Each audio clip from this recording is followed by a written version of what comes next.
Welcome to one of the most disturbing cases recorded in the history of Natchez, Mississippi. Before we begin, I invite you to leave in the comments where you're watching from and the exact time you're listening to this narration. The year was 1839 when the first plantation master in Adams County succumbed to a mysterious wasting illness that baffled every physician who examined him. Over the course of 9 years, 12 more men of wealth and standing would follow him to early graves, their deaths attributed to consumption, brain fever, and unexplained failures of vital organs. It would not be until the spring of 1849 that investigators discovered the horrifying connection linking these deaths. A single enslaved woman named Delphine, a wet nurse whose services had been requested in each household, and whose milk had carried something far more sinister than nourishment. Richard Beaumont, the first to fall, owned one of the most prosperous plantations in Adams County,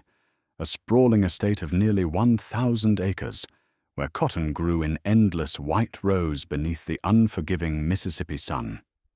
His manor house, with its 12 imposing columns and galleries overlooking carefully manicured gardens, stood as a monument to the wealth extracted from both land and human bondage. The Beaumont ledgers, preserved in the county archives and examined by researchers in 1965, show the purchase of an enslaved woman named Delphine in October 1838 from a Virginia plantation, acquired specifically for her skills as a wet nurse, following the birth of Beaumont's daughter that same autumn. Dr. Samuel Hewitt, the family physician whose extensive medical journals would later prove invaluable to investigators, attended Beaumont throughout his final month, documenting symptoms that began with mild stomach complaints in early February 1839 and progressed to violent cramping, persistent fever, and a weakness so profound that the robust planter could barely lift his head from his pillow by the time death claimed him on March 12th. The cause of death was recorded as brain fever, a diagnosis that satisfied the widow and community alike. A letter written by Margaret Beaumont to her cousin in Charleston, discovered in a private collection in 1973, praised Delphine's devotion during her husband's illness, noting that the nurse had prepared special herbal tonics and milk-based remedies to ease his suffering, never leaving his bedside during those final terrible days. The pattern that would eventually horrify Adams County began to take shape in the months and years following Beaumont's death, though no one at the time perceived the invisible thread connecting one tragedy to the next. In November 1839, plantation owner James Pritchard succumbed to what Dr. Hewitt diagnosed as consumption, a wasting disease that had reduced the once vigorous man of 45 to a skeletal shadow over the course of 2 months. The following summer, in August 1840, Colonel Henry Marsh collapsed during a dinner party and died 3 weeks later, his death attributed to liver failure brought on by what his physician believed was excessive drink, though those who knew Marsh insisted he had been a moderate man. Then, in April 1841, plantation owner William Dubose died of what was recorded as heart weakness, his death coming after a month of declining health that began with digestive troubles and progressed to a general failure of his constitution. Each death was mourned separately by Natchez society, each attributed to its own distinct cause, each seeming to be nothing more than the unfortunate but not uncommon fate of men in their middle years living in the humid, disease-prone climate of the Mississippi River Valley. What no one recognized, because no one was looking for such a connection, was that all 4 deceased men had belonged to the Adams County Agricultural Improvement Society, a monthly gathering where the region's most prominent planters discussed cultivation techniques, market conditions, and the management of their enslaved workforce. This crucial link would not be discovered until 1923, when a local historian named Theodore Massey, while cataloguing materials donated to the County Historical Society, found a leather-bound diary belonging to one of the Society's founding members. The diary, which covered the years 1838 through 1842, listed the names of all members and included brief notes about their meetings, creating an inadvertent record that would later prove essential to understanding the scope of what had occurred. Even more damning, though no one would recognize it for decades, were the estate records and household ledgers that documented a common thread running through each plantation. In the months preceding each man's death, the name Delphine appeared in accounts noting payment or arrangement for wet nursing services, her presence in each household overlapping precisely with the period when the master's health began its fatal decline. Understanding who Delphine was and how she came to occupy such a trusted position within the households of Adams County's elite requires examining documents that would not surface until long after the events themselves had faded into obscure historical footnote. In 1967, a researcher named Patricia Colson, working in the Virginia State Archives on a project documenting slave sales in the 1830s, discovered a bill of sale dated March 1838 that recorded the purchase of a woman named Delphine, approximately 23 years of age, described as an experienced wet nurse of exceptional quality, sold from the estate of the deceased planter, Augustine Mercer of Henrico County, to a buyer representing Mississippi interests. What made this document particularly haunting was a notation in the margin, written in a different hand, that read, "Infant male child, 6 months, sold separately to South Carolina buyer." Delphine had been torn from her own nursing child, her body still producing the milk, meant for him, and sent hundreds of miles away to provide that same nourishment to the children of strangers. Court documents from an unrelated legal dispute in 1840, uncovered during research into plantation economics, mention Delphine by name, describing her as a wet nurse whose services were highly valued throughout Adams County, whose milk was abundant, and whose care kept even the most delicate infants thriving when other nurses had failed. The position of wet nurse occupied a peculiar space within the rigid hierarchy of plantation life,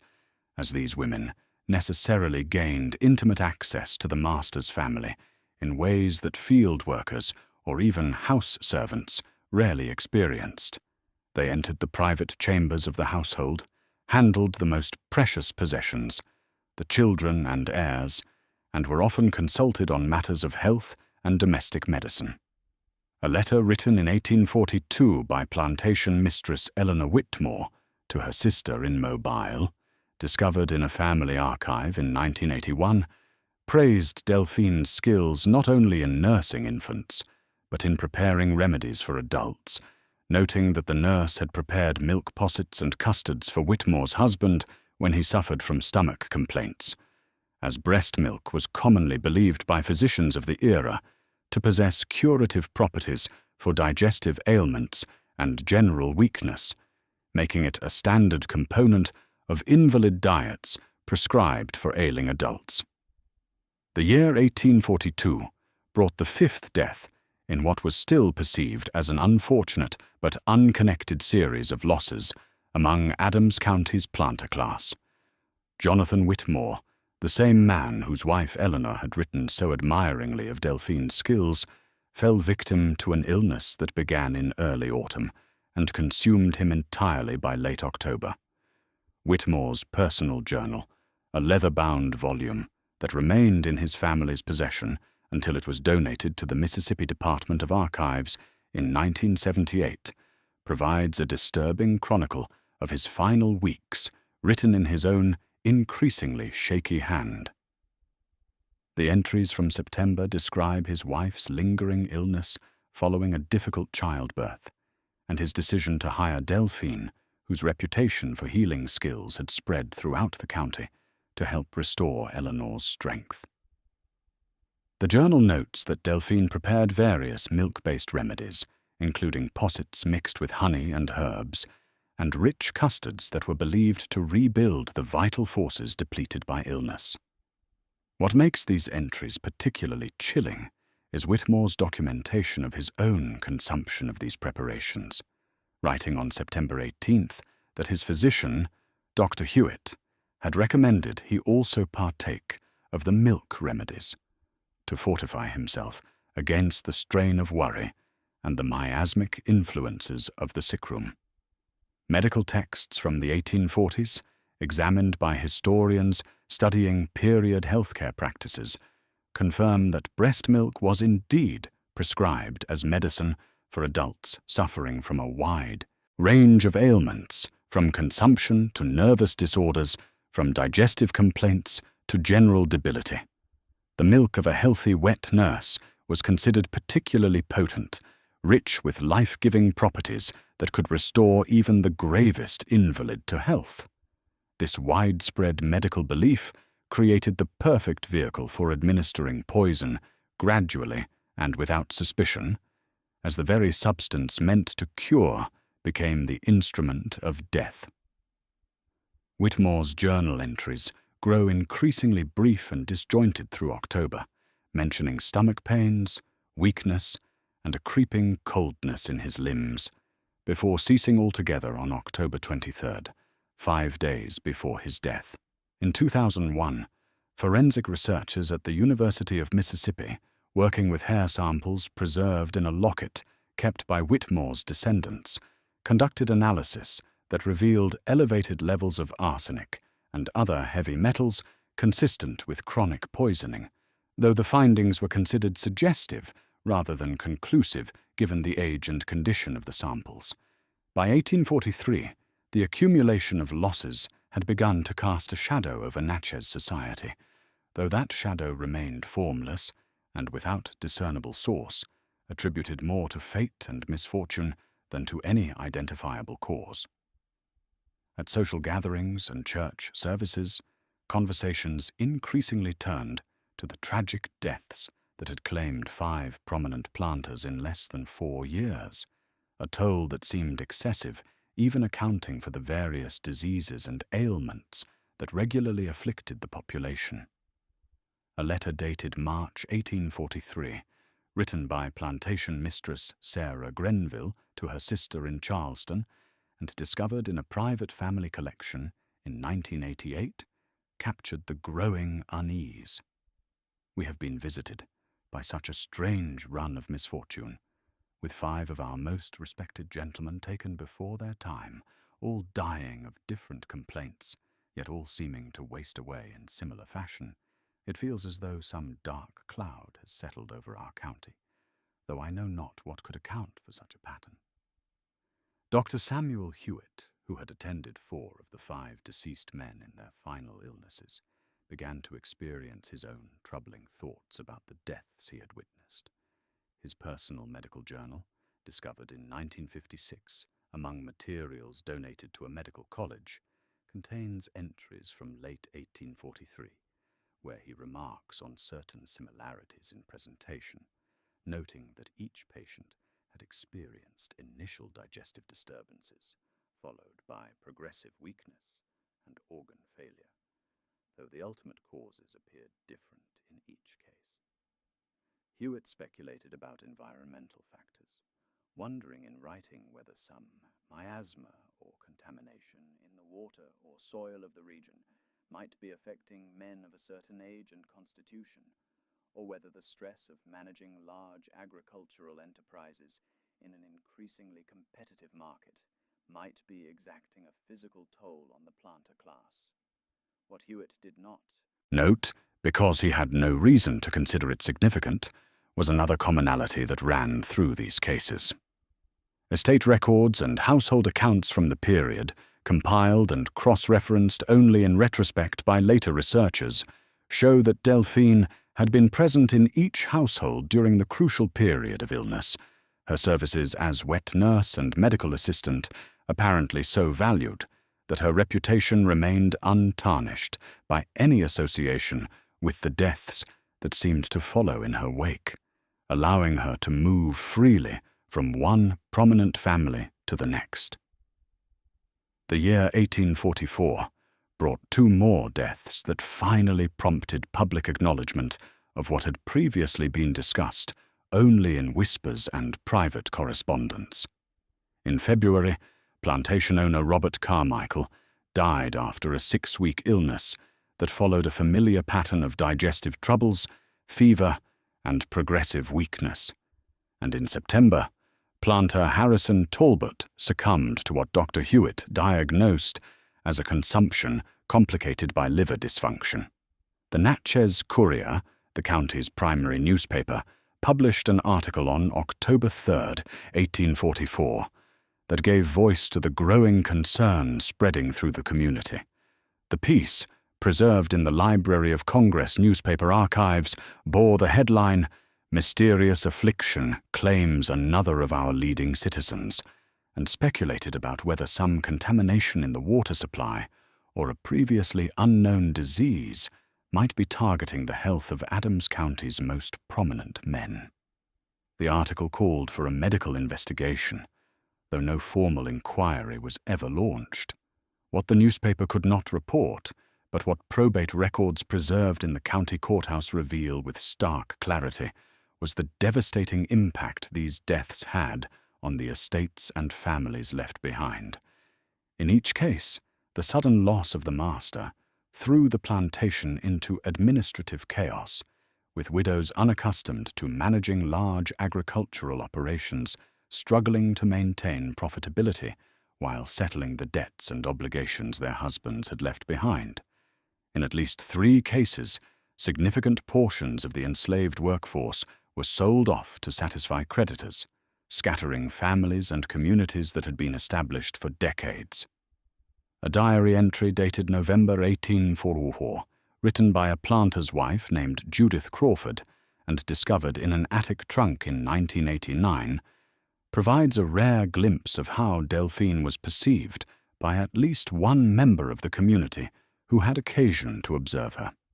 Crawford wrote that she had seen Delphine at a church social gathering,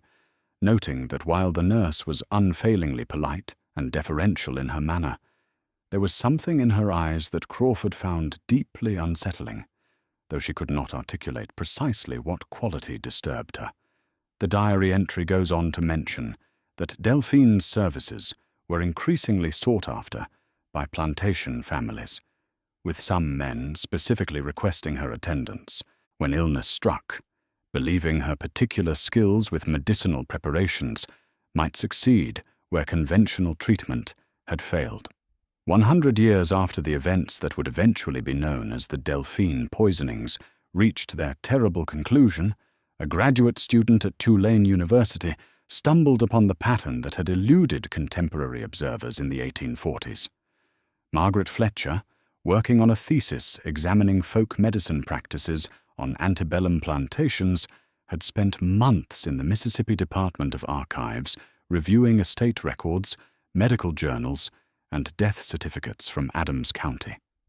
In the spring of 1949, while cross-referencing death records with estate inventories in search of documentation about medical practitioners and healing traditions, Fletcher noticed something that made her pause over the yellowed documents spread across her research table. 7 plantation owners had died within a 5-year span in the 1840s, and while this might not have been unusual in itself, what caught Fletcher's attention was a name that appeared repeatedly in the household accounts and ledgers of each deceased man in the months preceding his death. Delphine, listed variously as wet nurse, nurse, or simply by her first name in payment records and correspondence. Fletcher's research notes, which she donated to the archives in 1982, along with her completed thesis, document her growing suspicion as she expanded her investigation. She obtained access to Dr. Hewitt's medical journals, read the surviving correspondence of the deceased men and their families, and compiled a timeline that showed Delphine's movement from household to household in a pattern that correlated almost perfectly with the deaths. What transformed suspicion into horrified certainty was Fletcher's examination of period medical texts that detailed the common practice of prescribing breast milk as medicine for adult patients, combined with her discovery of toxicology research showing how certain plant-based poisons could be transmitted through breast milk in fatal concentrations. In her thesis notes, Fletcher wrote that she had discovered what she believed to be one of the most methodical and undetected murder campaigns in American history,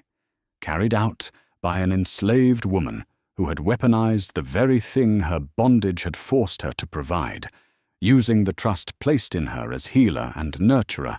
to exact a revenge that had remained invisible for a century, hidden in plain sight within documents that no one had thought to read as a connected narrative.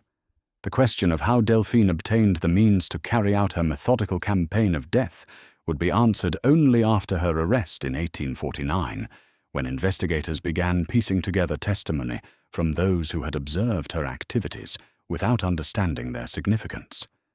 An elderly enslaved man named Moses, who worked as a groundskeeper on one of the estates where Delphine had served, provided a deposition in June 1849 that proved crucial to understanding her method.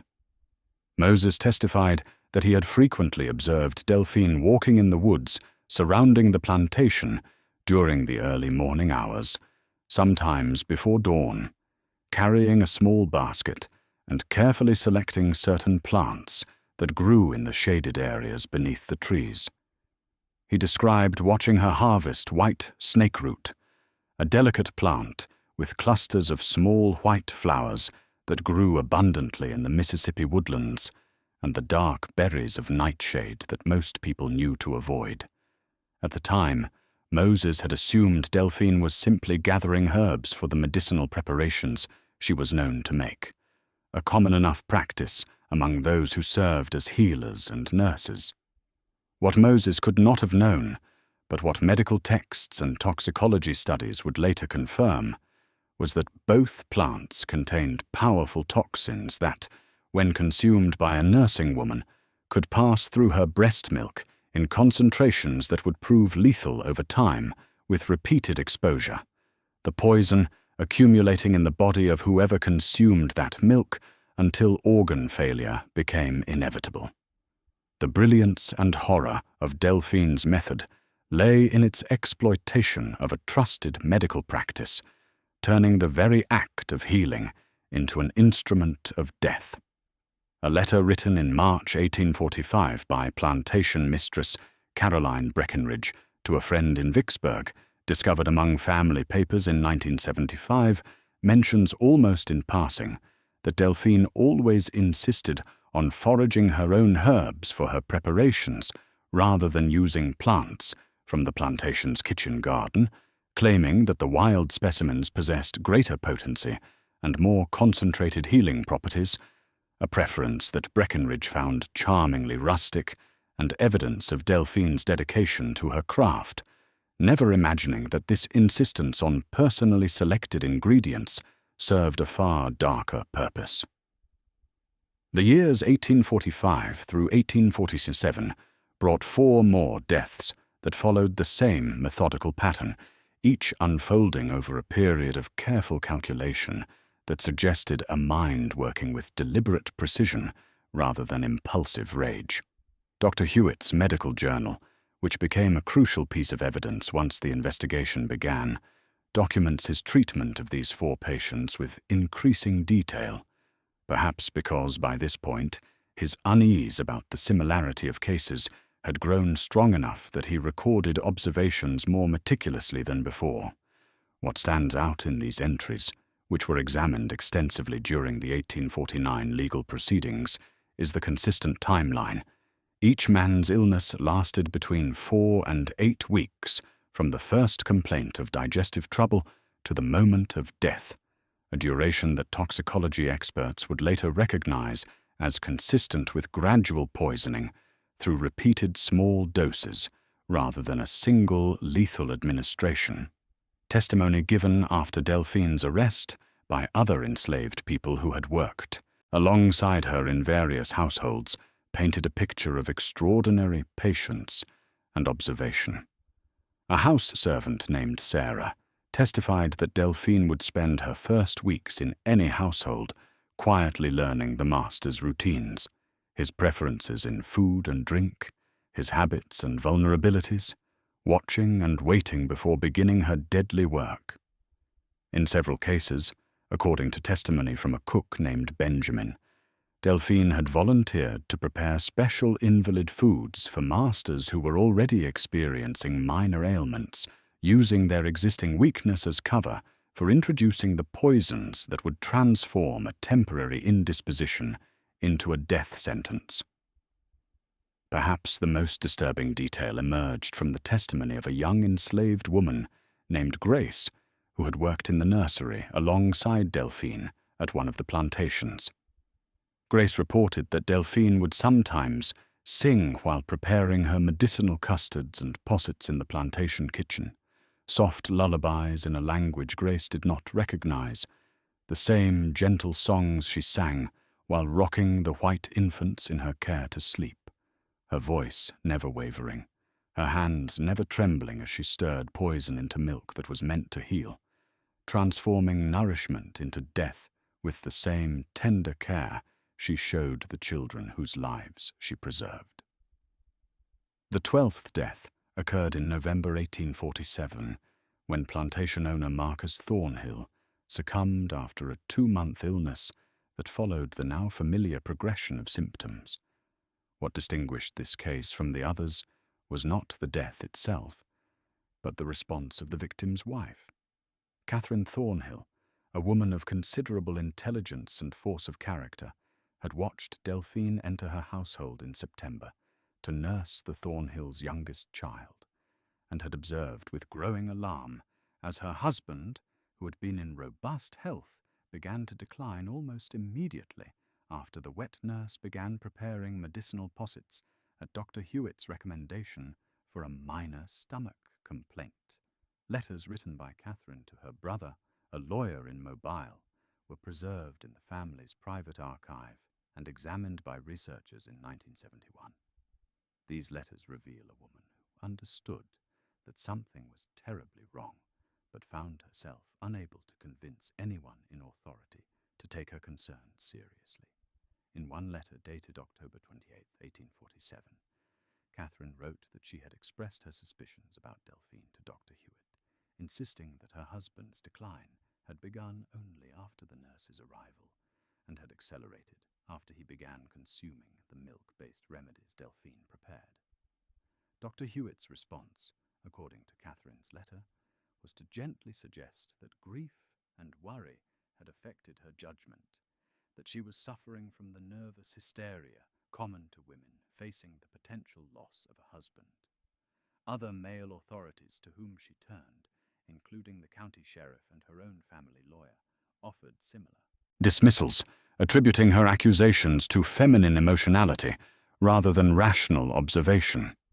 What these men did not know, and what would only emerge during the court proceedings of 1849, was that Catherine Thornhill had begun keeping meticulous notes about Delphine's activities, documenting what times the nurse prepared food, what ingredients she used, when Marcus consumed these preparations, and how his symptoms progressed afterward.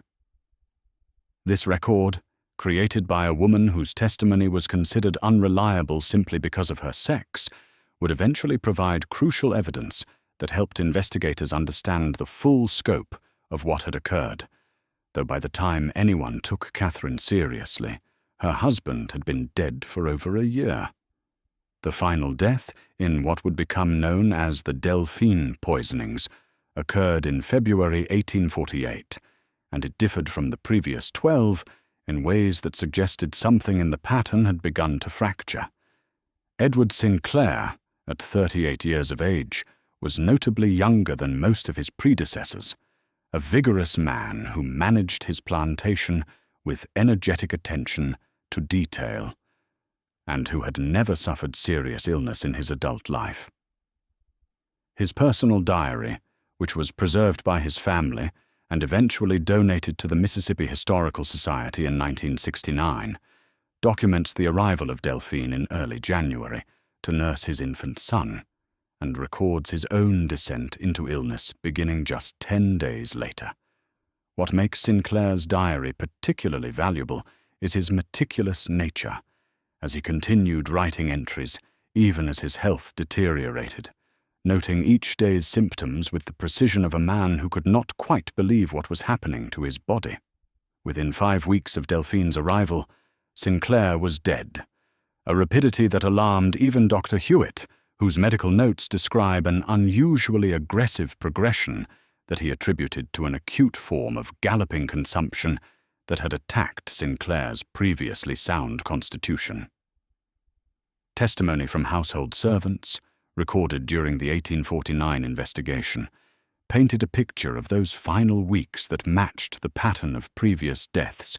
with Delphine preparing special invalid foods and milk-based remedies that Sinclair consumed faithfully on his physician's orders. What sets Sinclair's case apart is what happened after his death. Estate ledgers show that Delphine was not transferred to another household, but was instead returned to her legal owner's property in March 1848, effectively ending her years of movement through Adams County's elite households. The reason for this abrupt halt is not explicitly stated in any surviving document, but a letter written by Sinclair's brother Thomas to a business associate in April 1848, discovered in a private collection in 1984, hints at some disturbance in the household before Edward's death, mentioning that there had been concerns raised about the nurse, though Thomas does not elaborate on the nature of these concerns or who had raised them. The event that would finally illuminate the pattern hidden in plain sight for nearly a decade occurred in March 1849, when a young enslaved woman named Ruth, who had worked in the Sinclair household during the final months of Edward Sinclair's life, fell gravely ill with what would later be diagnosed as pneumonia. Believing herself to be on her deathbed and fearing divine judgment for her silence, Ruth sent word requesting the presence of Reverend Jacob Morris, a Methodist minister who occasionally preached to the enslaved community on various plantations. According to Reverend Morris's testimony given to the county court in May 1849, Ruth's confession began with the words, as he recalled them, that she knew a terrible secret about the deaths of plantation masters and could no longer carry the burden to her grave. Morris initially assumed he was hearing the fever-induced delirium of a dying woman, a phenomenon he had encountered before in his ministerial work. But as Ruth continued speaking, providing specific names, dates, and details about Delphine's activities in the Sinclair household, and references to other deaths she had heard Delphine speak of, the minister's skepticism transformed into horrified attention. Ruth described watching Delphine gather plants in the woods, observing her prepare the special milk-based remedies, and witnessing the careful attention the nurse paid to Edward Sinclair's declining condition, all while maintaining her gentle demeanor and showing not the slightest sign of distress. In her deposition, given after her recovery, for Ruth survived her illness in what some considered a providential irony, she testified that she had suspected what Delphine was doing, but had remained silent for months, paralyzed by fear that if she spoke, she would become the next victim, that Delphine would find some way to silence her permanently. The terror of this possibility had kept Ruth mute, even as she watched Edward Sinclair waste away, her own survival instinct overriding any impulse to intervene. It was only when pneumonia convinced her that death was coming regardless, that the fear of eternal damnation finally outweighed her fear of earthly consequences, breaking a silence that had allowed 13 men to die. Sheriff Thomas Garrett, presented with Reverend Morris's disturbing account of Ruth's confession, initiated an investigation in early April 1849 that would eventually expose one of the most methodical campaigns of murder in the county's history. The Natchez Courier, which had previously speculated about disease and environmental causes for the unusual number of deaths, published its first article about the investigation on April 15, 1849, cautiously noting that authorities were examining possible connections between several plantation deaths over the previous decade. As word of the investigation spread, Dr. Samuel Hewitt was summoned to provide his medical records, and according to his journal entries from this period, the physician spent a sleepless night reviewing his notes on the 13 cases, experiencing what he described as a creeping horror as the pattern he had failed to recognize for 9 years suddenly became unmistakably clear in the pages before him. Catherine Thornhill, who had been dismissed as hysterical just over a year earlier, presented her meticulous notes to investigators, providing a detailed record of Delphine's activities that corroborated Ruth's testimony and established a timeline that could be cross-referenced with estate records. Sheriff Garrett obtained court orders to subpoena household ledgers from multiple plantations, and the documentary evidence revealed Delphine's presence in each victim's household during the crucial period of illness, creating a pattern too consistent to dismiss as coincidence. In May, several bodies were exhumed from family burial plots, a gruesome process documented in coroner's reports that were discovered in courthouse storage in 1962. The primitive forensic methods available in 1849 could not definitively prove poisoning in remains that had been buried for years, but the circumstantial evidence, the consistent timeline, the testimonial accounts, and the clear pattern of Delphine's movements through households followed by death created a case that investigators found overwhelmingly convincing. The white community's response, documented in newspaper editorials and private letters, ranged from shocked disbelief to calls for immediate retribution, with some refusing to accept that an enslaved woman could have carried out such a calculated campaign. The response from the enslaved community, preserved only in fragments of oral history collected decades later and in oblique references in white-authored documents, suggested a more complex reaction that mixed fear of collective punishment with what some described as a grim recognition of resistance born from absolute desperation. Delphine was arrested on May 8, 1849, and the trial that followed in June produced testimony that was recorded in transcripts now preserved in the Mississippi State Archives, documents that continue to disturb those who read them for the stark window they provide into the depths of human suffering and the terrible acts it can produce. Unlike many enslaved people who, when accused of crimes against their masters, either maintained total silence or denied all accusations in hopes of mercy, Delphine spoke freely, with what multiple witnesses, including the presiding judge, described in their personal accounts as an unsettling calmness, as though she were discussing matters of historical record rather than confessing to 13 murders. The court clerk's transcript records her testimony about the events of March 1838, when she was sold from Virginia after her master's death, separated from her 6-month-old son, who was sold to a different buyer, bound for South Carolina, her arms still heavy with milk, meant for a child she would never see again.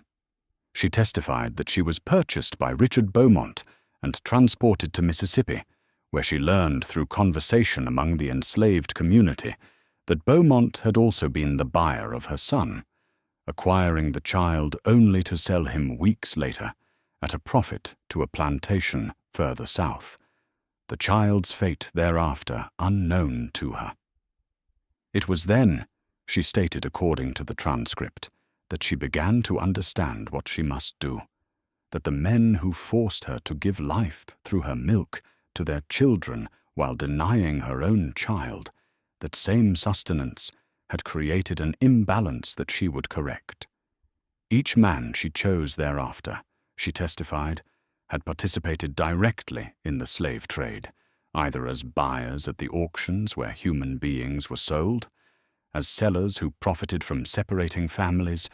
or as plantation owners who built their wealth on the systematic destruction of human bonds. The transcript records her statement that they had forced her body to nourish their children, so she transformed that same nourishment into justice, giving death through the milk they trusted, creating motherless children as payment for the child they had taken from her,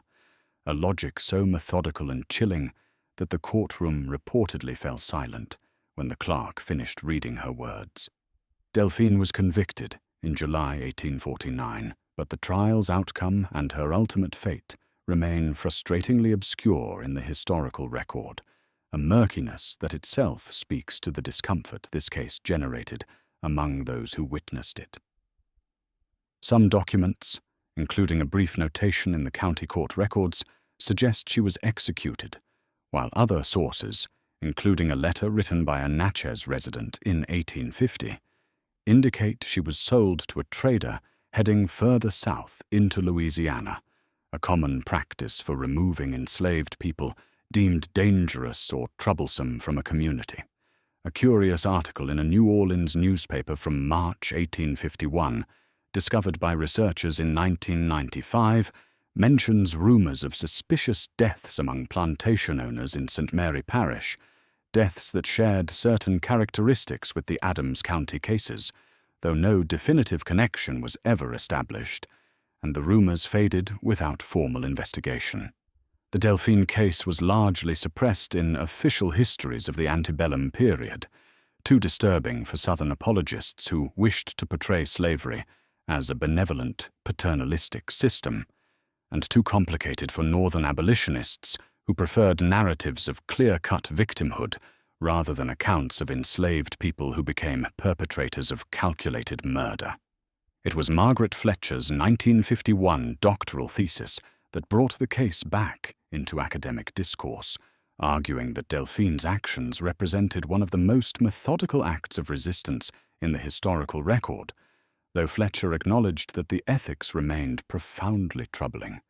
that righteous anger against injustice had manifested as serial murder that created widows and orphans who bore no personal responsibility for the system that had wronged her. In 2003, an archaeological team excavating the site of the former Beaumont plantation uncovered several glass bottles buried beneath what had been the kitchen house, bottles that still contained traces of preserved liquid that laboratory analysis revealed to be milk mixed with compounds derived from white snakeroot and nightshade, physical evidence that had survived over 150 years beneath Mississippi soil. These bottles now sit in a climate-controlled archive at the University of Mississippi,